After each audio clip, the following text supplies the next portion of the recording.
Imagine two girls, same university, same dorm floor sophomore year, same graduation day, same job fair, same first salary on day one. Fast forward to age 45. One of them owns her apartment, has a growing investment portfolio, takes 2 international vacations a year, and hasn't lost a single night of sleepover money in over a decade. The other one is still stretching her paycheck to the end of the month, wondering where 20 years of salaries actually went, and quietly dreading the next unexpected bill, a car breakdown, a medical expense, anything that wasn't in the plan. Same starting point, completely different lives. And here's the part that might genuinely surprise you. The difference wasn't intelligence. It wasn't connections. It wasn't even income. It was 1 decade, their 20s. What they chose to do between the ages of 22 and 30 determined almost everything that came after. And most women don't realize this until that decade is already gone and the gap has already opened up. So today, we're walking through both of their lives side by side, so you can see exactly where the paths split, what each decision actually costs in real numbers, and why your brain is most likely working against you right now without you even knowing it. Here's the belief that quietly destroys most people's financial future before it even begins. I have time. I'll start saving and investing later when I earn more, when I'm more settled, when life slows down a little. Sound familiar? Almost every woman in her 20s has said some version of this. And honestly, it sounds completely reasonable when you say it out loud. You just got your first real paycheck. Maybe it's the first time in your life you have actual financial freedom. Your friends are going out, booking weekend trips, upgrading their wardrobes, trying every new restaurant in the city. Life is finally starting, and someone's telling you to open a brokerage account. And there's something else. A quiet cultural message that a lot of women absorb without even realizing it. The idea that your 20s are for figuring yourself out, not building wealth. That money stuff gets serious later when you're older, more established, maybe when there's a partner involved. Why stress about investing now? That mindset is one of the most expensive beliefs a woman can carry into her adult life. Because later has a price tag.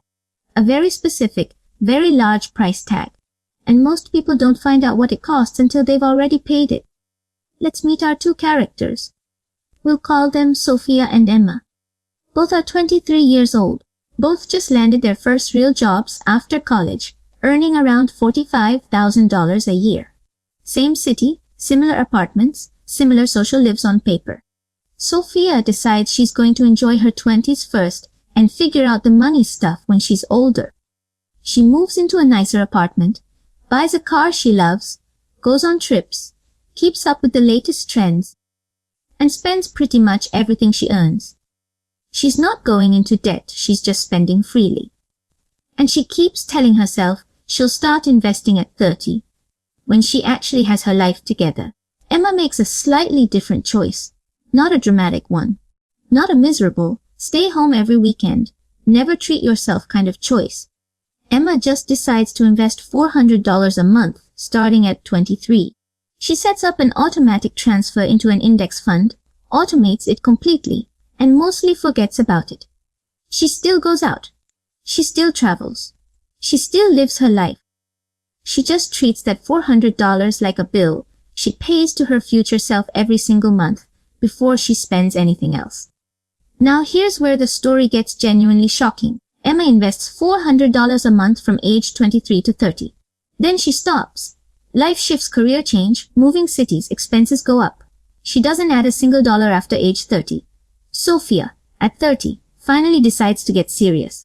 She starts investing $400 a month and stays completely disciplined all the way until she's 65.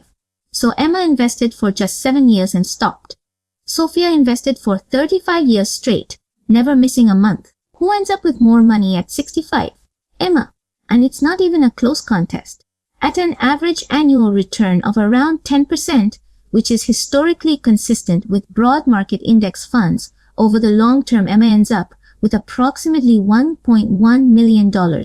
Sofia ends up with around $750,000. Despite investing for 5 times as long, Despite being far more disciplined for far more years, Sofia ends up with $350,000 less.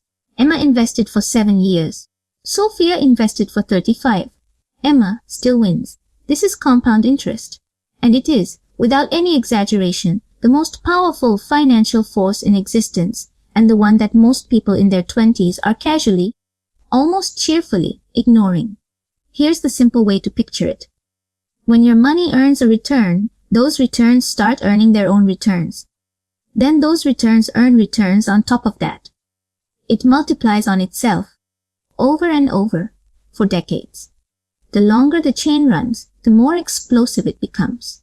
Think of it like a snowball at the top of a mountain. A small snowball that starts rolling from the very peak will always grow bigger than a larger snowball that starts halfway down because it has more mountain to travel through. The mountain is time, and in your 20s, you are standing at the very top. Every year you wait is a year of mountain you give away forever. But if compound interest is this powerful and this well documented, why doesn't every 23-year-old woman just start investing tomorrow? This is where money psychology matters far more than the math. And honestly, understanding this part might be the most valuable thing you take away from this video. There's a concept in behavioral psychology called present bias. It's the brain's hardwired tendency to make everything happening right now feel vivid and real, and make the future feel distant, blurry, almost fictional.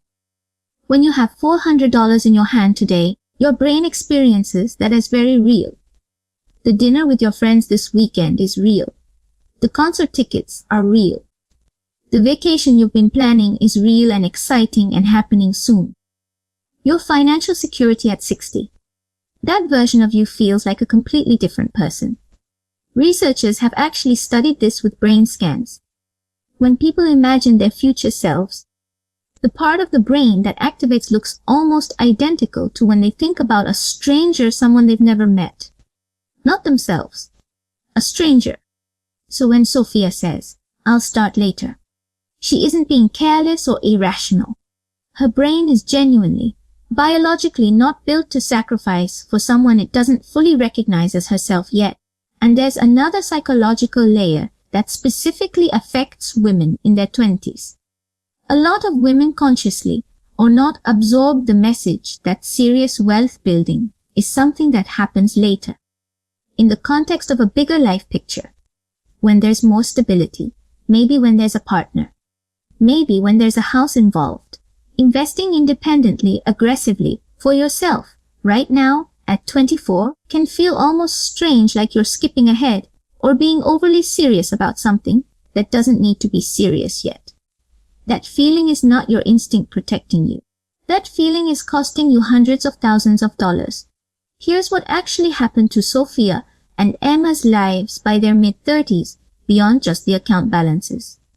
Emma, with her investment foundation quietly growing in the background, had something that had nothing to do with money, but was entirely made possible by money. She had options.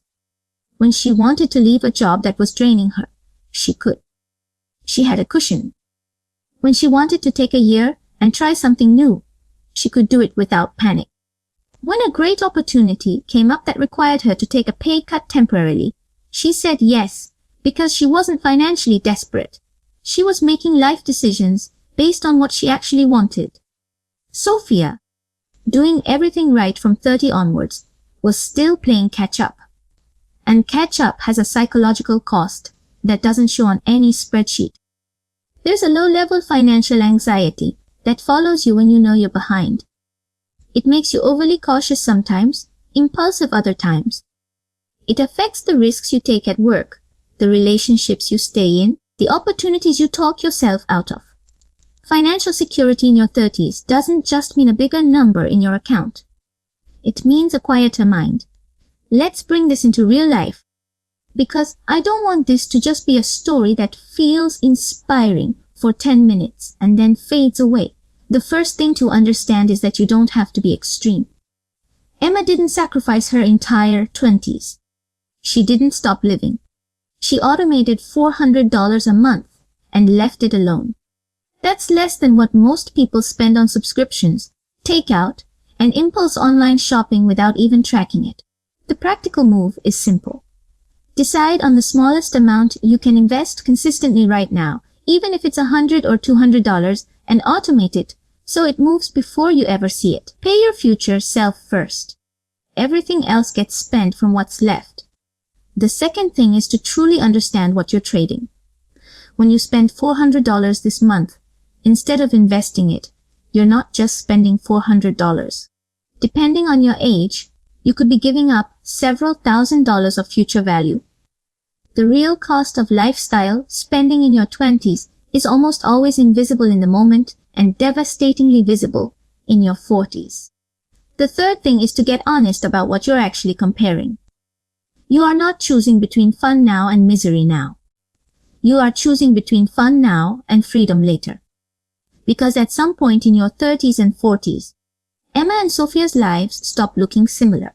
Emma starts having choices. Sofia starts feeling stuck. Same effort, very different experience. And one more thing, if you're already in your late 20s or early 30s, and this is hitting close to home, please don't let that become an excuse to freeze. The second best time to start is always right now. Every month you wait does cost you something real. But every month you start also gains you something real. The math still works. It's just more urgent. The worst possible response to this video is to feel bad, feel behind, and then do nothing. Here's the thought I want to leave you with. Your 20s are the only decade in your life where time works completely, unconditionally in your favor. You have more of it ahead of you than you ever will again. And when it comes to money, time is worth more than money itself. Every financial decision you make in your 20s isn't just a financial decision.